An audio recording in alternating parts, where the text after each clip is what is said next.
نحمدہ و نصلی علی رسول النبی الکریم والحمدللہ رب العالمین الصلاۃ والسلام علیکہ یا سیدی یا رسول اللہ وسلم علیکہ وعلی آلکہ وصحابکہ یا سیدی یا حبیب اللہ۔ معزز سامعین و ناظرین، السلام علیکم ورحمۃ اللہ وبرکاتہ۔ آج ہم اگلی سورت سورہ المنافقون کا مطالعہ کر رہے ہیں۔ ابتدا میں تلاوت کلام پاک۔ اعوذ باللہ من الشیطان الرجیم، بسم اللہ الرحمن الرحیم۔ اذا جاءك المنافقون قالوا نشهد انك لرسول الله والله يعلم انك لرسوله والله يشهد ان المنافقين لكاذبون اتخذوا ايمانهم جنة فصدوا عن سبيل الله انهم ساء ما كانوا يعملون ذلك بانهم آمنوا ثم كفروا فتوب على قلوبهم فهم لا يفقهون۔ صدق اللہ العظیم۔ سورہ المنافقون کا خلاصہ ملاحظہ فرمائیں۔ سورہ المنافقون مکی و مدنی صورتوں کے چھٹے گروپ کی 7ویں مدنی صورت ہے۔ اس میں 11 آیات اور 2 رکوع ہیں جو 28ویں پارے کے 13ویں رکوع سے 14ویں رکوع تک ہے۔ اس صورت میں منافقین کے فسق و فجور اور ان کی آیت ان کی سازشوں کے بارے میں بتا کر ان کے انجام بعد کا ذکر ہے، اس لیے اس صورت کا نام منافقون رکھا گیا ہے۔ غزوہ بنی مستلق جو 6 ہجری میں ہوا، یہ صورت اسی دوران نازل ہوئی جب مسلمان غزوہ میں فتح یاب ہو کر ان کا لشکر واپس آ رہا تھا اور ان کا پڑاؤ مرسی نامی ایک کنویں کے قریب تھا، اور پڑاؤ کے دوران ایک انصاری اور مہاجر کے درمیان جھگڑا ہو گیا اور رئیس المنافقین عبداللہ بن ابی نے بڑھ چڑھ کر واویلا مچایا اور اہل انصار کو بھڑکانے کی کوشش کی، جس کے نتیجے میں مہاجرین اور انصار کے کئی لوگ آپس میں لڑنے کے لیے تیار ہو گئے، اور حضور اکرم صلی اللہ علیہ وسلم نے مداخلت کر کے منافقین کے بھڑکائے ہوئے اس فتنے کو کامیاب نہ ہونے دیا۔ کیونکہ مدینہ میں یہی منافقین مالدار اور سردار تھے، اس لیے ان کی ہر جگہ عزت بھی کی جاتی تھی، لیکن اس صورت میں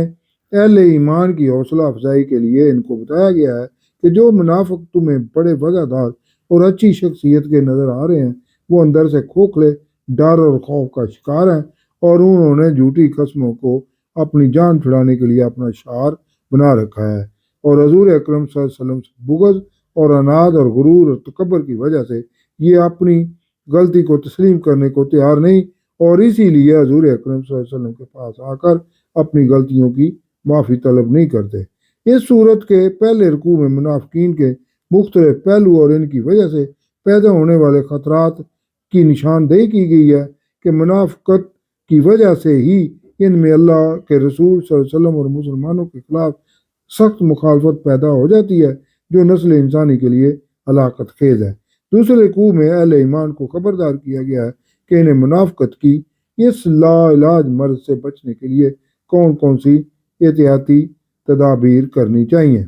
یہ اس صورت کا مختصر سا جائزہ تھا۔ اب اس صورت کی تفسیر النور۔ ارشاد ربانی ہے،